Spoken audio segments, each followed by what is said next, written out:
Hey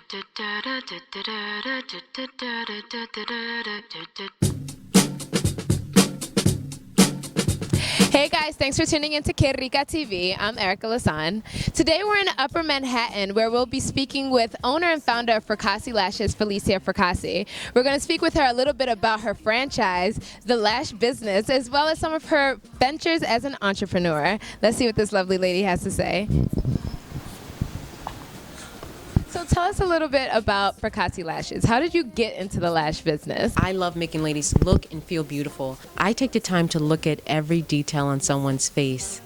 It's been a bad habit of mine. I remember being younger, my mom would say, "Can you stop staring?" I would look at people and I would say, "Oh, their brows are nice," or "They need a cleanup," or I would just be like that since I was younger. As I was researching you, I found that you were a communications major in college, and for a little while you even had a TV show in Rochester called The Fracassi Show. You guys should Google it, it's really fun.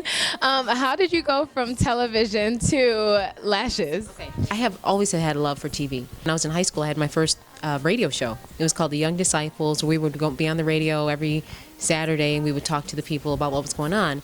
I decided to go into the beauty industry after college, and I felt like it was important for me to branch out and not just do beauty, because my family's like, you can't do beauty all day, you have to have brains and beauty both, right? I always say that that's super important. Exactly. Yes. And my professors were like, "Felicia, we definitely know that you're going to have a TV career."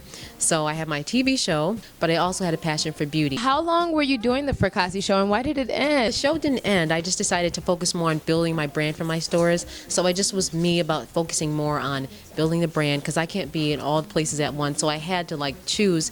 I don't think my TV career is over just yet. But. Oh, it is not. Not with a look like that. It's not. How did you come up with the idea of creating not only your lashes, but a place where they would be applied and a business being the lash parlor? There was a demand, and I seen that people were doing lashes wrong. I seen girls going to their friend's house to put lashes on. People were over the kitchen counter putting on lashes. They were going to their homegirl's house. I said, well, this has got to stop.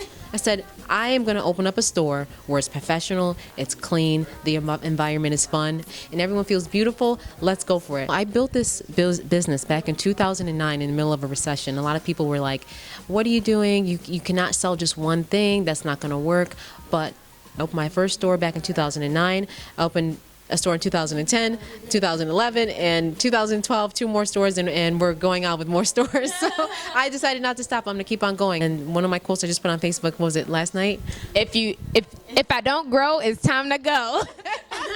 And the reason that is my quote of the year. I think it's a quote that I'm actually going to take. So you guys on QuEricaTV, keep it in mind. If you're not growing, it's time to go. That's right. It's time to get going. That's right. I was working a corporate job. I was working the typical 8 to 5. I wasn't happy, but I did it to pay the bills. Everyone has something they want to do. Everyone has a dream, like, oh, that'd be cool if I could do this. But no one ever says, a lot of people don't ever get to that point where they're doing it.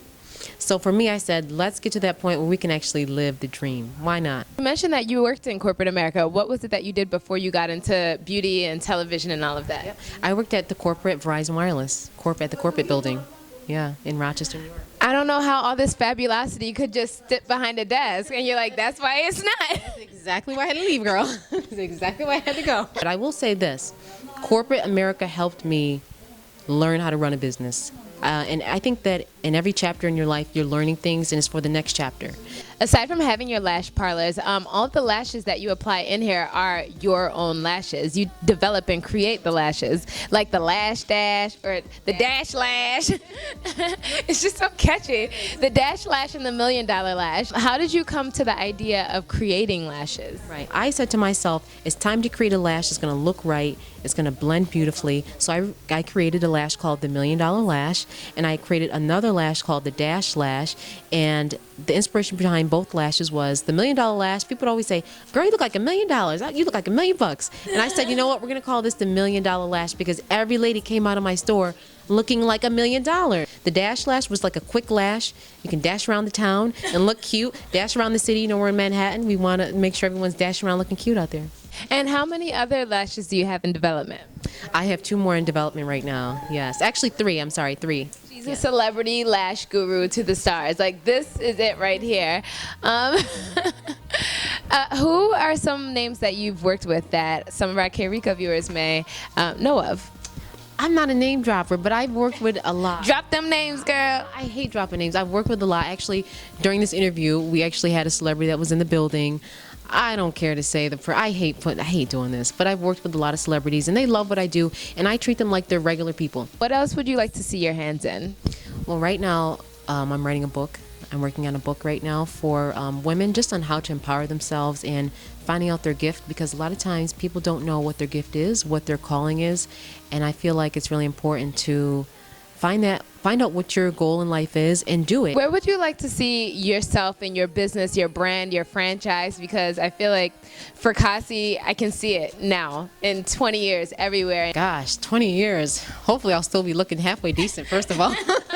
But you know what? I don't even want to say 20 years. In 5 years, from 10 years from now, I see the business growing. I do see myself helping out people, helping out, writing a book, more books, setting up more stores internationally, not just nationally, and just making ladies feel good. And maybe the TV show. We'll see. Oh, TV show is definitely happening again. Fracassi show will be back on air. Anyone who's watching this video, where would they be able to find out more about you and your services, and if they wanted to get their lashes glamorized and bedazzled? FracassiLashes.com, which is the company's website, and from there you can look and book appointment at any of the locations in any of the cities that are close to you. And also, if you want to find out about me or just what I'm doing, I'm always working on something in my projects. My website is www.FaliciaFracassi.com. Thanks for watching. Don't forget to subscribe and tune in next Sunday for another episode of QueRicaTV.